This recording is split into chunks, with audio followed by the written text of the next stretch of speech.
সবাইকে স্বাগতম আমাদের চ্যানেলে। আজকের খবরে আমরা আলোচনা করব আর.জি. কর হাসপাতালের ভয়ঙ্কর ঘটনা নিয়ে, যেখানে এক তরুণী চিকিৎসককে ধর্ষণ ও খুন করা হয়েছে। এই ঘটনার পর কলকাতা উত্তাল এবং পুরো রাজ্য জুড়ে উত্তেজনা ছড়িয়ে পড়েছে। আর.জি. কর হাসপাতালে তরুণী চিকিৎসককে ধর্ষণ এবং খুনের ঘটনায় পরিস্থিতি উত্তাল হয়ে উঠেছে। ঘটনাটির ভয়াবহতা দেখে পুরো দেশ শিউরে উঠেছে। মুখ্যমন্ত্রী মমতা বন্দ্যোপাধ্যায় জানিয়েছেন, দোষীদের দৃষ্টান্তমূলক শাস্তি দেওয়া হবে। প্রয়োজনে ফাঁসিরও আবেদন জানানো হবে বলে তিনি আশ্বাস দিয়েছেন। এই ঘটনায় নির্ভয়ার বাবারও প্রতিক্রিয়া এসেছে।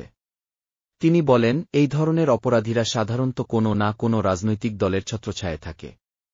আর এই কারণে কোনো সরকারই এই ধরনের অপরাধ বন্ধ করার ক্ষেত্রে আন্তরিক নয়। কি তার মতে, রাজনীতিকরা শুধু মানুষকে বিভ্রান্ত করেন, আর মহিলাদের নিরাপত্তার বিষয়টি নিয়ে কেউ সঠিকভাবে চিন্তা করে না। এখনও পর্যন্ত সঞ্জয় রায় নামের এক সিভিক ভলান্টিয়ারকে এই ঘটনায় গ্রেফতার করা হয়েছে। তবে দাবি করা হচ্ছে, এই ঘটনার সঙ্গে একাধিক ব্যক্তি জড়িত থাকতে পারে। আরও 4 জন জুনিয়র চিকিৎসককে জিজ্ঞাসাবাদের জন্য ডাকা হয়েছে।